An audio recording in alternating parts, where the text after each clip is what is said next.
Hey guys, let's get more news about Miami Heat, but first don't forget to subscribe and leave your like. Miami Heat news: Caleb Martin gets 100% real on his dirty foul on Jason Tatum in Game 1.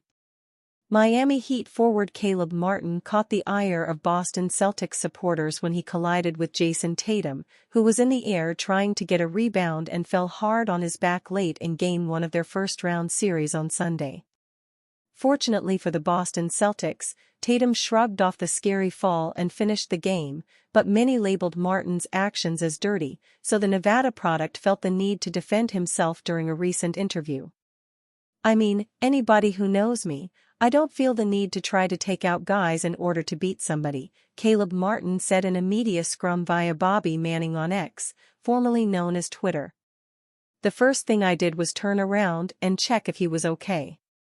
If I was trying to take somebody out, I would have just kept walking away. This is the playoffs, and hard fouls happen all the time. If the roles were switched, I don't think anybody would have been calling it a code red. It just happened," he added.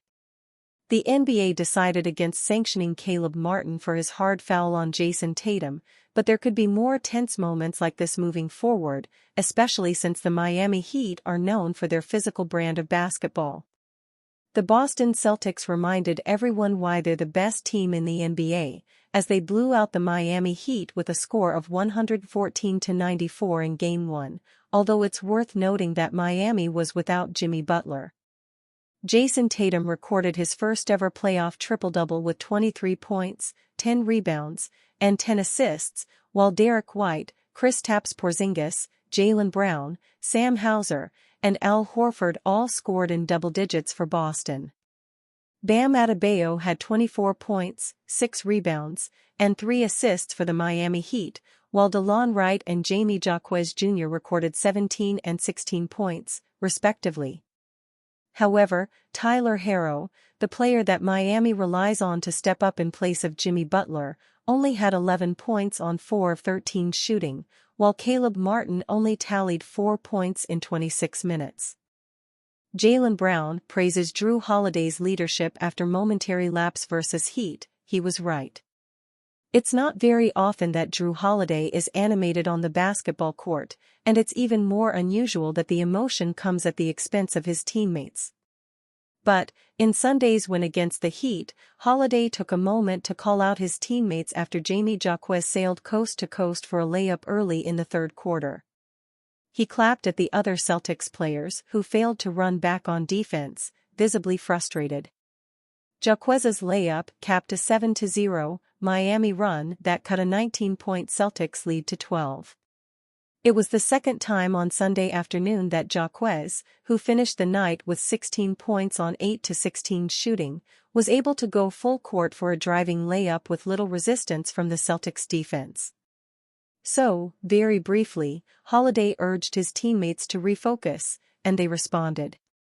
The Celtics subsequently went on a 23-3 run, extending their lead to 32, and put the game out of reach.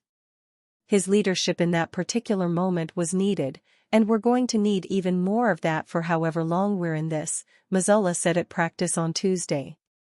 His leadership, vocally, and just the way he plays, is super important for us. All season long, Jrue Holiday played a critical role in the locker room and within the defensive system, in particular. So, calling out his teammates when focus was waning is something Mazzulla was happy to see him do. "He's got free rein to do that because of his experience and who he is as a player," Mazzulla said. Jaylen Brown echoed Mazzulla's sentiment, and noted that a willingness to give and accept criticism has been a central component of the Celtics' culture this season. "We all have that accountability where if you make a mistake, our guys can speak to each other that way, and it not be derogatory or negative," Brown said. "We just take it, we accept it and improve on it. It's good talk, because he was right at that moment. We gotta get back. We can't let stuff like that happen." There's perhaps no better messenger on the roster than Jrue Holiday, the only player on the Celtics with an NBA championship under his belt. His teammates have long respected that pedigree and his status as one of the league's premier guard defenders. In the playoffs, in particular, a vocal leadership role will remain important. "Drew, you see in his eyes around this time of year, he turns it to a different level," Brown said. "He ramps up his competitiveness. His attention to detail and his focus is extremely high." Miami Heat urged to trade for $158 million star who fits Bam Adebayo timeline. The Miami Heat already are in some dire straits and the NBA playoffs are only 3 days old. There's still time, but the Celtics delivered a humbling 20-point drubbing in Game 1 in Boston, and did so by burying the Heat under a wave of three-pointers. The Heat's defense was stretched too thin trying to defend the arc. Boston tied a franchise high with 22 makes from the three-point line, and there was not much evidence that the Heat can slow the Celtics' high-powered offense. Oh, and Jimmy Butler is all but certain to miss the entire playoff series with a knee injury, yet another hindrance for the already hobbled Heat offense. Should the Heat bow out of the playoffs in the first round this year, after last season's magical run from the play-in to the NBA Finals, it might finally be time for President Pat Riley to get serious about changing the star landscape of the team. The Butler-Bam Adebayo-Tyler Herro trio may well have gone as far as it can go. As ESPN's Adrian Wojnarowski said recently, "I think Miami will be in a position again to use the assets they have to go out and get another all-star level player that maybe connects more on the timeline of Bam Adebayo and his age." At Bleacher Report, they're suggesting adding a new star to the mix, a player who is on the same career trajectory as Adebayo, who needs to take the reins as the team's future cornerstone. That player, Pelicans star Brandon Ingram. Ingram is a player with star ability, who has put up one All-Star season, in his first season with the Pelicans back in 2019-20, when he was one of the main pieces the Lakers traded to New Orleans for Anthony Davis. But since then, Ingram has struggled to stay healthy, missing nearly 30% of the Pelicans' games in that time, 225 out of 318 games. After averaging a career-high 24.7 points last year, he dropped to 20.8 points this year. But that, according to B/R's Zach Buckley, should only help the case.